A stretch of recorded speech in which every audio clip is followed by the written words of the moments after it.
First, let's talk about brushes. I've got 3 brushes here. The first one is called a filbert, which is a flat brush with rounded bristle edges on the top. The filbert is great for painting kind of round shapes like a flower petal. The next is called a flat brush. I like it for cutting in sharp edges, also covering large areas.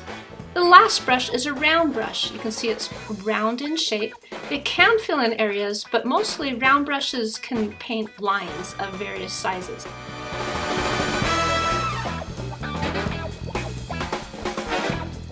Dry brush.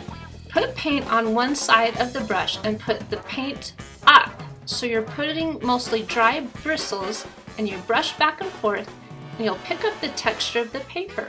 Here's a small painting I did with dry brush technique. An underpainting is a layer of paint that you put down and left to dry. So here's a quick layer.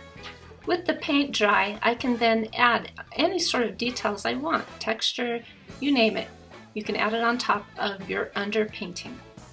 Here's an example of an underpainting made with black and white paint.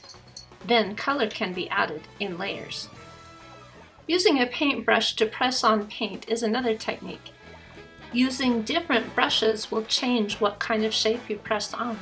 The leaves and flowers in this painting have pressed on brush strokes.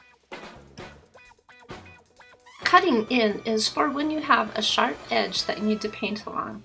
You pull the brush along that edge by keeping the paintbrush nice and vertical.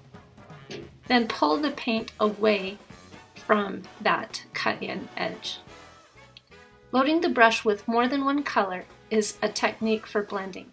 I loaded this brush with magenta first, yellow second, and slowly came down my page with my paintbrush, and you can see it made a gradient from yellow to magenta.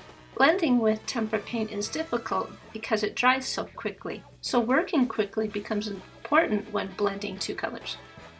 When something is painterly, it's an art technique where you push in brush strokes into wet paint. It makes texture and blending happen right on the page. This painting uses painterly techniques. Texture tools can be used in a variety of ways. First, they can be used when the paint is wet. A texture tool will lift out some of the paint and scrape down to paper. When the paint is dry, you can stamp on texture or use colored pencils to color on texture as well.